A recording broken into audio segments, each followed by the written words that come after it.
Flux associated with a closed surface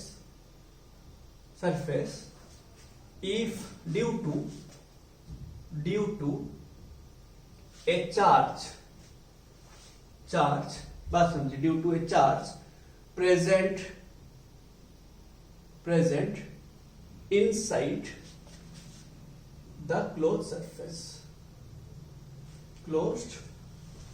surface। ये लिखने के बाद हम कुछ नोट्स लिखेंगे,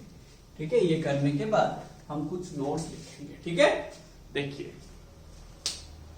लेट हमने क्या किया, क्लोज सरफेस लिया, बात समझिए, क्लोज सरफेस लिया, ठीक है। एक क्लोज सरफेस लिया, अनइवन इवन जो भी लीजिए, ये क्लोज सरफेस, ठीक है। आपको बोला गया था for any close surface, 3 dimensional close surface, ये 3D वाला है, पूरा क्लोज्ड है चारों तरफ, 3D सरफेस है, बट ये रेगुलर नहीं है, इरेगुलर शेप है कि ना। स्पीयर होता तो रेगुलर होता है कि ना, क्यूब होता तो रेगुलर होता, ये इरेगुलर है, ठीक है। अब हमने क्या किया, यहां पे एक चार्ज रखा, हमने क्या किया, यहां पे एक चार्ज रखा, बात समझिए, प्लस क्यू रखा। अब ये प्लस क्यू क्या कर रहा होगा, इलेक्ट्रिक फील्ड लाइन दे रहा होगा, हाँ कि ना, ऐसे चारों तरफ इलेक्ट्रिक फील्ड लाइन फैला के दे रहा होगा, जो कि सरफेस को परपेंडिकुलर होकर ऐसे जा रहा होगा, हाँ कि ना, ऐसे इलेक्ट्रिक फील्ड लाइन जा रहा होगा, ऐसे इलेक्ट्रिक फील्ड लाइन जा रहा होगा, हाँ कि ना, ये सरफेस को परपेंडिकुलर होगा, बात समझिए। अब यहां पे हमने क्या किया, एक छोटा सा एरिया लिया, छोटा सा एरिया कंसीडर किया,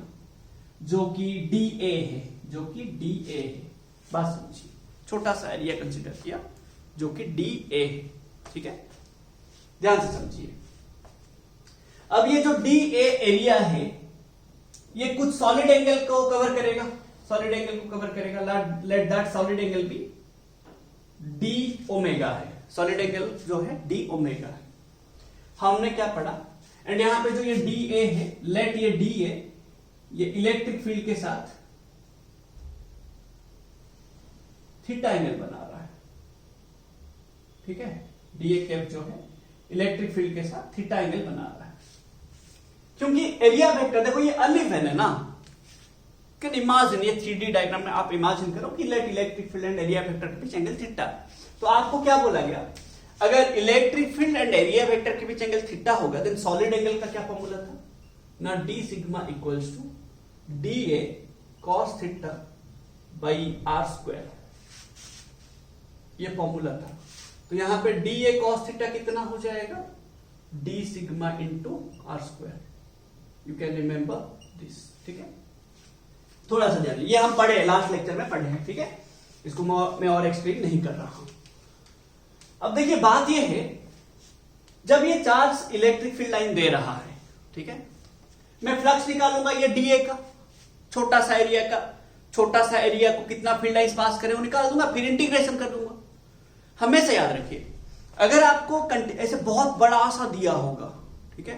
तो आप एडिशन करेंगे, इंटीग्रेशन करेंगे, तो जो फ्लक्स का क्या फॉर्मूला आएगा ना, छोटा सा flux equals to EDA E dot DA क्या इंटीग्रेशन, 0 से फ्लक्स 5, 0 से आपका जो भी होगा वहां पे वेरिएबल देखेंगे, करेंगे, ठीक है ना। अब देखिए लेट ये अगर R डिस्टेंस होगा, यहां पे इलेक्ट्रिक फील्ड का वैल्यू क्या होगा, इलेक्ट्रिक फील्ड का क्या वैल्यू होगा, E इक्वल्स टू, ध्यान से देखिए, E का वैल्यू क्या होगा, 1/4 pi epsilon naught epsilon R, क्योंकि कौन सा मीडियम है हमें पता नहीं ना, एयर मीडियम है कि किस टाइप का मीडियम है,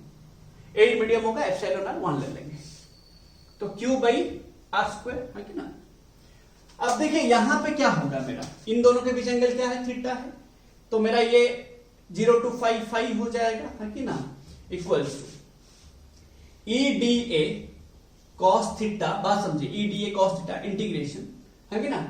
अब देखिए DA cos थीटा मतलब कितना, D sigma into R square, है कि ना, D sigma into R square, इसका वैल्यू क्या है, D sigma R square, E का वैल्यू क्या है, 1/4 pi epsilon naught epsilon R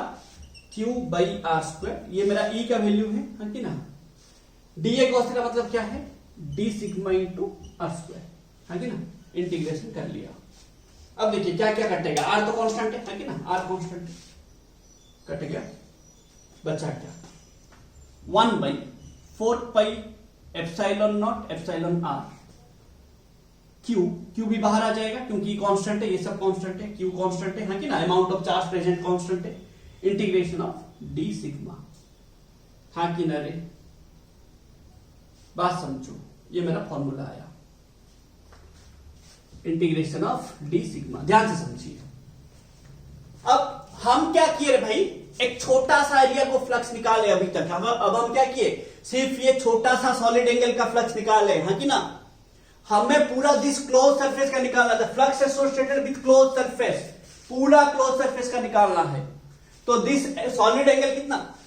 आपको बोला गया है for any close surface the total solid angle associated with the close surface is equal to 4 pi, कितना है 4 पाई होता है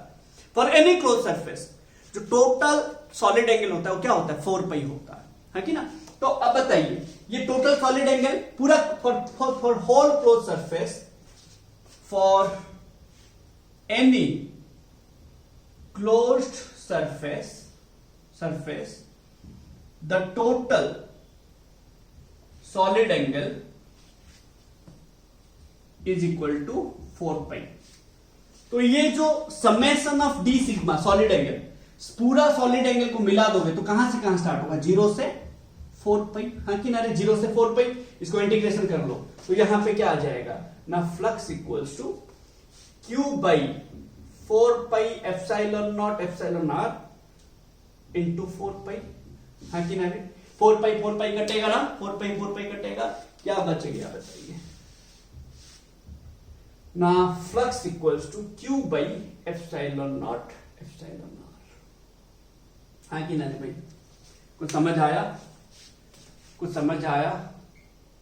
तो अगर एक चार्ज कोई एक क्लोज सरफेस में होगा तो उसका फ्लक्स कितना होगा, ये क्यू क्या है, चार्ज अंदर है, charge enclosed in the surface, हाँ कि ना रे, फॉर एनी क्लोज सरफेस, बात समझिए, चाहे वो क्यूब हो, चाहे वो स्फीयर हो, चाहे वो होलो स्फीयर हो, चाहे वो किसी भी टाइप का स्फीयर हो, the flux associated with any type of close surface, how much, the charge enclosed इन, ये क्यू क्या है, the amount of charge enclosed in that surface, ये क्यू देखो पूरा का पूरा है ना उसी सरफेस में, है ना, the amount of charge enclosed in that surface divided by epsilon naught into epsilon naught, for air medium epsilon r equals to 1, तो द फ्लक्स विल बिकम कितना, क्यू बाई एप्सिलॉन नॉट, हाँ कि ना रे, बात समझ रहे हैं, द फ्लक्स विल बिकम कितना, क्यू बाई एप्सिलॉन नॉट, क्या समझ आया, हाँ कि ना रे भाई। तो फ्लक्स क्या है, स्केलर है, किस टाइप का एडिशन करेंगे, सिंपल एडिशन करेंगे, सिंपल एडिशन करेंगे, अगर लेट तुम्हें 3-4 सरफेस मिलेगा, 3-4 फ्लक्स मिलेगा, सबको स्केलर एडिशन करोगे, यहां पे हम इंटीग्रेशन किए, सिंपल इंटीग्रेशन किए, है कि ना, क्योंकि ये मेरा कंटिन्यूअस सरफेस था, इरेगुलर सरफेस था, मैंने इंटीग्रेशन करके क्या किया, फ्लक्स निकाला, कितना आया, क्यू बाई एप्सिलॉन नॉट, ये क्यू क्या है, the charge present inside the close surface, ये क्यू क्या है, charge present inside the close surface, हाँ कि ना रे, तो आपको याद रह गया ये, है कि ना। अब देखिए अगर ये लिख लेंगे, ये हम क्या किया, flux associated with a close surface due to a charge present inside the close surface, charge अगर आउटसाइड होता तो क्या होता, हाँ कि ना, चार्ज अगर आउटसाइड होता तो क्या होता, निकाल लेते हैं अभी, वो भी निकाल देंगे, हाँ कि ना। देखिए अगर अभी हम लोग जस्ट मतलब प्रीवियस में पढ़े थोड़ी देर पहले कि फ्लक्स नेगेटिव भी हो सकता है, फ्लक्स पॉजिटिव भी हो सकता है, नेगेटिव कब होगा, नेगेटिव कब होगा, जब इलेक्ट्रिक फील्ड सरफेस के तरफ आ रहा होगा, हाँ कि नहीं, इलेक्ट्रिक फील्ड सरफेस के तरफ आ रहा होगा तो एंगल 180 बनता है, कुछ याद आ रहा है, हाँ कि ना रे भाई, बात समझो मैं क्या बोल रहा हूं। नेगेटिव कब होगा, जब इलेक्ट्रिक फील्ड सरफेस के तरफ आ रहा होगा, अंदर आ रहा होगा, when electric field lines are entering into the surface, the flux associated with the surface is negative. You can write all these things. When charge